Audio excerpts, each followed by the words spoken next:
வீட்டில் நேர்மறை ஆற்றலை அதிகரிக்கவும் ஆன்மீக பலன்களை பெறவும் சில எளிய மாற்றங்களை செஞ்சாவே போதுங்க.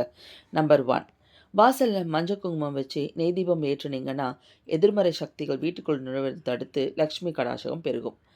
நம்பர் டூ, பூஜை அறையை வீட்டோட வடகிழக்கில் வச்சு சுவாமி படங்களை கிழக்கு நோக்கி வச்சிங்கன்னா உங்களுக்கு குடும்பத்தில் மன அமைதி ஏற்படும், கடவுளோட அருள் முழுமையாக கிடைக்கும். அடுத்தது, காலை மாலை 2 வேளையும் சாம்பிராணி புகை வீட்ல போடுறது மூலியமா, வீட்ல இருக்க தீய சக்திகள் விலகி, வாஸ்து தோஷமும் விலகும். 4வது, வீட்ல வடகிழக்குல ஒரு சின்ன பாத்திரத்தில சுத்தமான தண்ணீய வச்சு, அதில பூக்கள மிதக்க விடுங்க. வீட்ல செல்வ சேர்க்கை அதிகரிக்கும், பணத்தட்டுப்பாடு நீங்கும். அடுத்தது, வீட்ல உடைஞ்ச பொருட்கள பயன்படுத்தாம, பழைய துணிகள நீக்கி, கல் உப்பு கலந்த நீரால வீட்ட தொடச்சீங்கன்னா, வீட்ல இருக்க தர்த்திரியம் நீங்கி, நேர்மறை ஆற்றல் தடையின்றி பரவும்.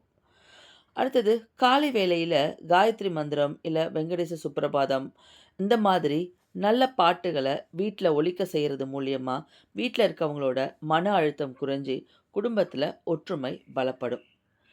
நான் இந்த பதிவுல சொன்ன விஷயங்கள்லாம் உங்களுக்கு யூஸ்ஃபுல்லா இருந்துச்சுன்னா, எனக்கு லைக் குடுத்துட்டு, இது உங்களுக்கு தெரிஞ்சவங்களுக்கும், பிடிச்சவங்களுக்கும் ஷேர் பண்ணுங்க. இது அவங்களுக்கும் யூஸ்ஃபுல்லா இருக்கும். Thank you.